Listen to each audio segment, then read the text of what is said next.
Hi friends, మనిషి రోగాలను నయం చేయడానికి యాంటీబయాటిక్స్ కనిపెట్టాడు. కానీ మనం పుట్టక ముందే వేల ఏళ్ల క్రితమే మన మందులను తట్టుకునే ఆ శక్తి గల ఒక వింత బ్యాక్టీరియా పుట్టిందని మీకు తెలుసా?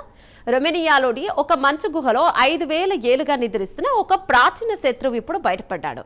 మన అత్యాధునిక మందులకు కూడా లొంగని ఆ సూపర్ బర్గ్ ఏంటో ఇప్పుడు చూద్దాం. ఈ పరిశోధనను ఇన్స్టిట్యూట్ ఆఫ్ బయాలజీ బుకారెస్ట్ శాస్త్రవేత్తలు నిర్వహించారు. రొమేనియాలోని స్కారిసోరా మంచు గుహలో సుమారు 5000 ఏళ్ల నాటి మంచు పొరల్లో గడ్డకట్టి ఉన్న సైక్లోబాక్టర్ అనే బ్యాక్టీరియాను వీరు గుర్తించారు. దీనికి సంబంధించిన వివరాలు ప్లాంటియస్ ఇన్ మైక్రోబయాలజీ అనే ప్రముఖ సైన్స్ జర్నల్లో ప్రచురితమయ్యాయి. అసలు ఈ బ్యాక్టీరియా ఎందుకు అంత డేంజర్? మనం యాంటీబయాటిక్స్ కనిపెట్టి 100 ఏళ్ళు కూడా కాలేదు.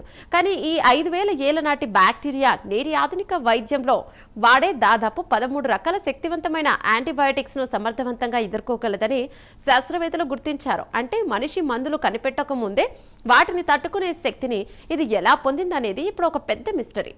శాస్త్రవేత్తల విశ్లేషణ ప్రకారం ఈ బ్యాక్టీరియాలో సహజంగానే మందులను తట్టుకునే జన్యువులు ఉన్నాయి. పెన్సిలిన్ నుండి స్ట్రెప్టోమైసిస్ వరకు అనేక మందులు దీని మీద పనిచేయడం లేదు. ప్రకృతిలో మనుగడ సాగించడానికి ఇతర సూక్ష్మజీవుల నుండి రక్షణ పొందడానికి ఈ బ్యాక్టీరియా వేల ఏళ్ల క్రితమే ఈ ఆయుధాలను సిద్ధం చేసుకుందని అర్థమవుతుంది. ఈ ఆవిష్కరణ ఒక హెచ్చరిక కూడా. గ్లోబల్ వార్మింగ్ వల్ల మంచుకొండలు కరుగుతుండడంతో ఇలాంటి వేల ఏళ్ల నాటి ప్రాచీన వైరస్లు బ్యాక్టీరియాలు మళ్ళీ ప్రాణం పోసుకొని బయటకొచ్చే ప్రమాదం ఉంది.